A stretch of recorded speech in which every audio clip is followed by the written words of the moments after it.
Okay, happy holidays, everybody. Let's make this short so we can enjoy our holiday, okay? And get going. Not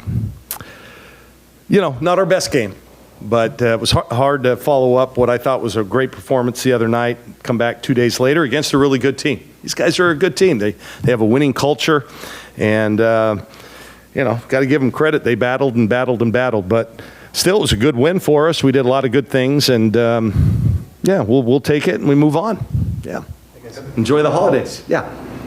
I guess I was going to say glass half empty as you started both the first and second half kind of slow, glass half full as you finished those quarters that those halves started with really strong. I guess what are your perception and kind of the way those halves started? Yeah, it's funny because we've typically started really well, and tonight we didn't. Defensively, we're pretty good. I mean, they didn't score a field goal in the first quarter, if I'm not mistaken, right? So defensive effort was there. We just, missed our first 8 or 9 shots, and you can't get much closer around the rim. I talked to him at halftime about, we had, I think at that time, 12 offensive rebounds in the first half and only 8 second chance points. We have to make those count. But, that happens. We just weren't as good as we normally are inside. No, please, go. You talked about the depth, obviously, all season long. Yep. 51 points against Air Force, 48 tonight. Really felt like tonight, though, you guys needed that spark from the bench. Just, how important was that, you feel? Yeah, we did. Ari came in. Ari Long, she just gives us a ton of energy. She's earned more playing time. That's the good thing. She's, she comes in, gives us a spark. That's awesome to see. And I thought Lexie Whitfield came in, did a great job. Sarah, Katie. So, good production off the bench. And when, your first unit's not doing what they should, right, then it's nice to know you've got some depth, some people you can put in and get us going. Lexie has had some struggles in recent weeks shooting the ball. What was it like to see her just kind of hit that three-point shot? She made some great passes too. We made 7. I mean, not a great percentage, but for us, it was a good night, big night from the three-point line. Yeah, it was important. She's a good player, and she's been really productive for most of the year, and this recently it hasn't been quite the same. It was good to see her, going into this break now with a little confidence, feeling good, and because we're going to need her. She's a productive player. She had a lot of assists, I think. Okay, yeah. I mean, she's the type of player can fill up a stat sheet. So almost 10 days now, between games, and a lot between now and then. Can you talk about all the different ways you want your players to fill their time between now and then? Between now and the next game? You just want them in the gym the whole time? I didn't hear half of that. I don't know if that's me lacking focus or not being able to hear. I bamboozled Dana Altman this morning, so it's nice to know I can put a bookend on the day by bamboozling you too. Okay. Just in the next 10 days before your next game. Obviously with the holiday, there's that, but also I'm sure you've got some things to work on. Just can you talk about the productive use of the next 10 days in all regards? Yeah, but this time of year, so we're done. Most of our players are, other than the international ones, are going home tomorrow, and they have a break. We're meeting back up on Christmas night for the first time in 38 years. As being a coach, I'm practicing on Christmas night. The Big Ten's made us, quite frankly, with a 28th game on the road. We're leaving on the 27th early in the morning, so we don't have a ton of time. This is it. And then we'll meet back up Christmas night, probably for a light jog, to get all the fudge and divinity and ham and yams and everything else we eat at Christmas time out of their system.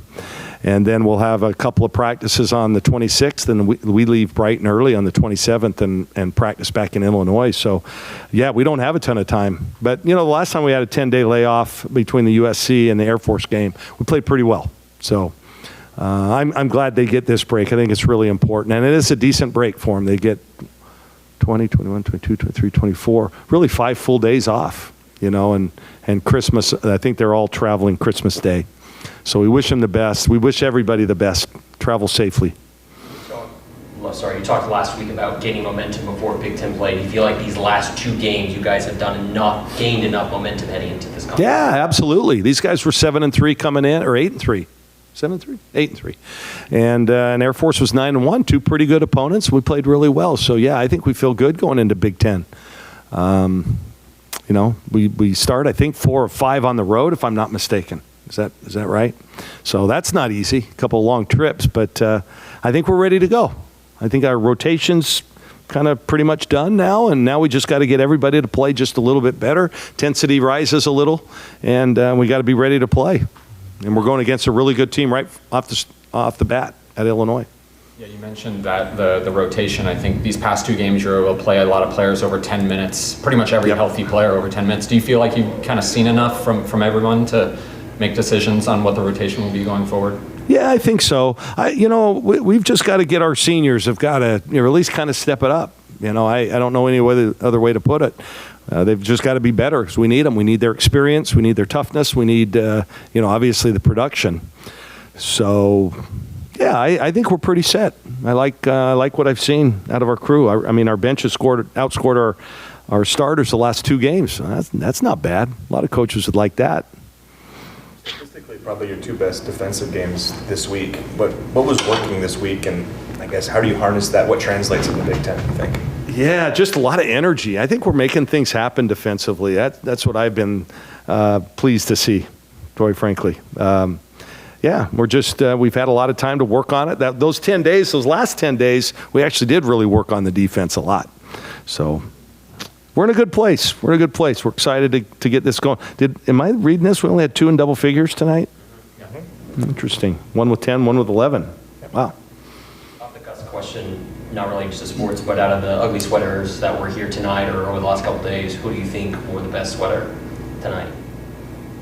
I don't know what the best sweater was, but I definitely wore it the best. Whatever I'm wearing. When my wife and I go out, I'll ask her, honey, how does this look? And she just looks at me, she goes, it don't matter, they're going to be looking at me. So, and she's right. So I don't know. I think Val looks great.